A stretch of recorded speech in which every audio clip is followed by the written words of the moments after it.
जो कभी गोरखपुर के अंदर अपराध का केंद्र माना जाता था, आज पर्यटन का एक बेहतरीन केंद्र बन गया है। अब गोरखपुर की कोई उपेक्षा नहीं करता, अब हर विकास की योजना अब तक पहुंचती है, शासन की हर योजना अब तक पहुंचती है, बिना मांगे पहुंचती है।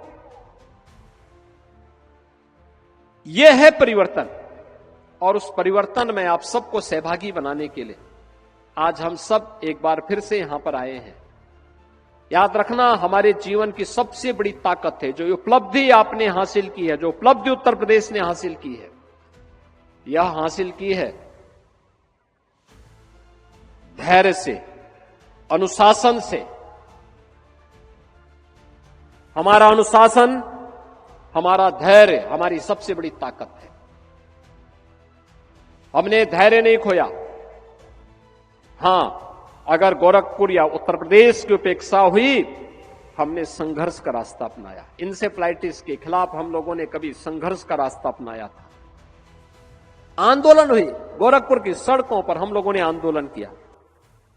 सरकार बनी, ये जिम्मेदारी हमारे ऊपर आई। पिछली सरकारें जो कुछ नहीं कर पाई थी, हमने मात्र 2 वर्षों में इंसेफ्लाइटिस का खात्मा कर दिया, हमेशा के लिए उसको समाप्त कर दिया। यानी हम कर सकते हैं, हमने करने की इच्छा शक्ति है। हम केवल संभावनाओं की बात नहीं करते, बल्कि आवश्यकता पड़ती तो उन संभावनाओं को परिणाम में बदल करके दिखाते भी हैं। इंसेफ्लाइटिस का उन्मूलन हो, विकास के कार्य हो, या माफिया मुक्त और दंगा मुक्त प्रदेश बनाने का कार्य, यह उत्तर प्रदेश के अंदर किया गया है। और डबल इंजन सरकार की ताकत है कि हमने नौजवान के लिए रोजगार उपलब्ध करवाया है, अन्नदाता किसान के जीवन में परिवर्तन लाए हैं, हर व्यापारी और उद्यमी को भय मुक्त वातावरण दिया है, हर बेटी को हंसते हुए आगे बढ़ने के लिए एक उचित प्लेटफॉर्म उपलब्ध करवाया है कि एक बेटी भी स्कूल जा सकती है, बाजार जा सकती है, भय मुक्त वातावरण में जा सकती है। और अगर किसी गुंडे ने कुछ दुस्साहस किया तो उस गुंडे के लिए अगले चौराहे पर यमराज उसका टिकट काटने के लिए जरूर बैठा होगा। यह तभी हो सकता है जब सरकार में करने की इच्छा शक्ति हो। और अब तो सरकार इस दिशा में तेजी के साथ आगे बढ़ चुकी है, नई तकनीक के साथ। तकनीक हमारे जीवन में परिवर्तन ला सकती है, बहुत परिवर्तन ला सकती है। मुझे याद है, आज से 8 वर्ष पहले, 2017 के पहले और 2017 में जब मैं मुख्यमंत्री बना था, उस समय मेरे पास सबसे ज्यादा शिकायतें आती थी कि साहब राशन नहीं मिलता है, राशन नहीं मिलता है। तकनीक का उपयोग किया गया, राशन की समस्या का समाधान हो गया। अगर हम चाहें, जीवन में इसका उपयोग कर सकते हैं। ये तकनीक हमारे लिए महत्वपूर्ण है। जनधन की योजना ने हर गरीब को भ्रष्टाचार से मुक्त वातावरण देने में महत्वपूर्ण भूमिका का निर्वहन किया है।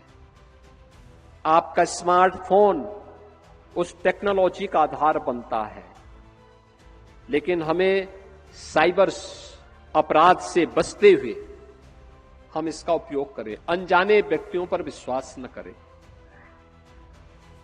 याद रखना, जब भी हम अनजाने लोगों पर विश्वास करते हैं तो साइबर अपराध की चपेट में आते हैं। जब भी हम शॉर्टकट का रास्ता अपना करके मुनाफा कमाना चाहते हैं, तब हम डिजिटल अरेस्ट का शिकार होते हैं।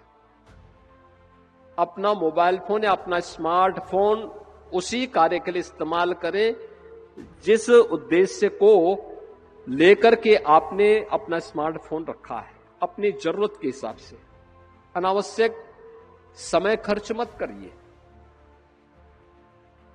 तकनीक मनुष्य के लिए है, मनुष्य तकनीक के लिए नहीं है। और मैं देखता हूं छोटे छोटे बच्चों को भी, दुधमुहे बच्चों को भी स्मार्टफोन लोग पकड़ा देते हैं। ये अपराध कर रहे हैं आप, ये अपराध मत करिए।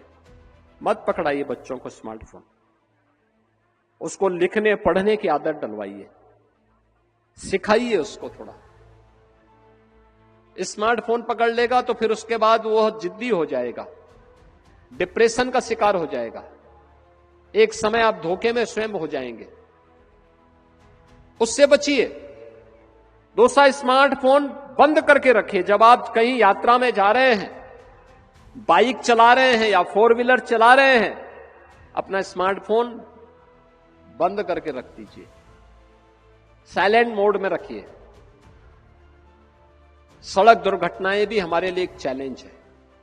कितना चैलेंज है, नौजवान बच्चे चपेटे में आ रहे हैं, परिवार समाप्त हो जा रहे हैं।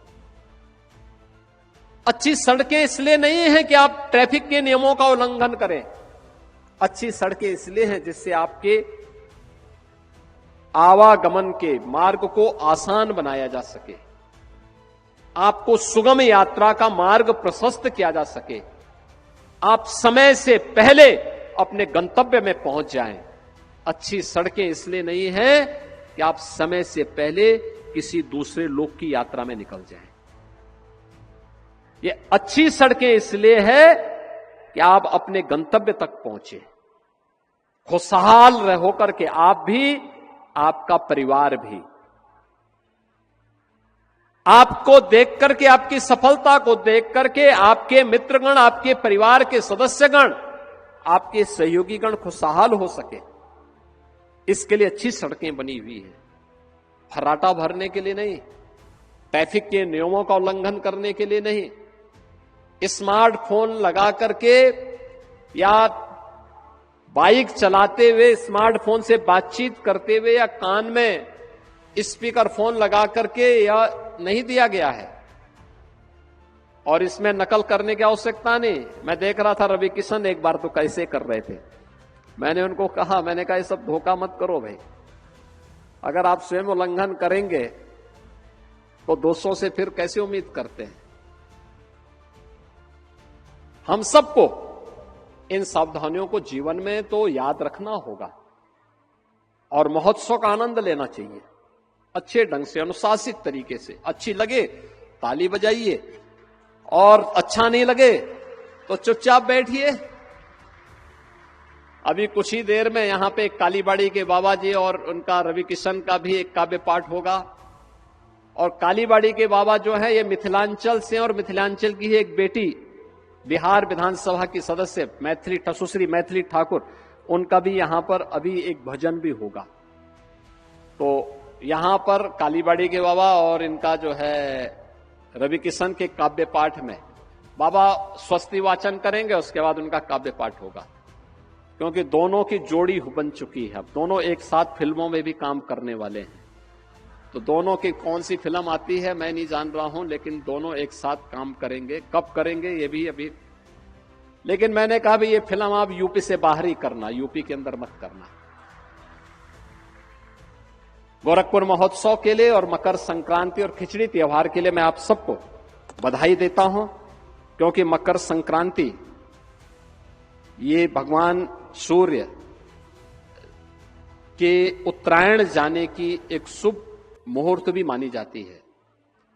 हमारे जितने भी मांगलिक कार्यक्रम होते हैं, उन मांगलिक कार्यक्रमों को आगे आयोजित करने के लिए एक शुभ मुहूर्त, यानी 15 जनवरी से मकर संक्रांति के बाद से शुभ मुहूर्त प्रारंभ हो जाएंगे।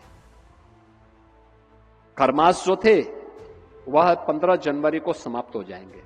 15 जनवरी से हम लोग आगे अपने हर मांगलिक कार्यक्रम को संपन्न कर पाएंगे। और इस अवसर पर उत्तर प्रदेश, बिहार, नेपाल और देश भर से लाखों की संख्या में श्रद्धालु बाबा को खिचड़ी चढ़ाने के लिए बाबा के धाम में, गोरखनाथ मंदिर में पहुंचेंगे।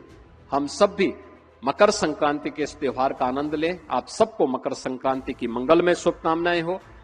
गोरखपुर महोत्सव की सफलता के लिए मैं एक बार फिर से आप सभी को, इस व्यवस्था से जुड़े हुए सभी जनप्रतिनिधि और प्रशासनिक अधिकारियों को, पुलिस के अधिकारियों को, विभिन्न स्वयंसेवी संगठनों को, सामाजिक संगठनों को, व्यापारिक संगठनों को, सभी को मैं हृदय से बधाई देता हूं, अपनी शुभकामनाएं देता हूं।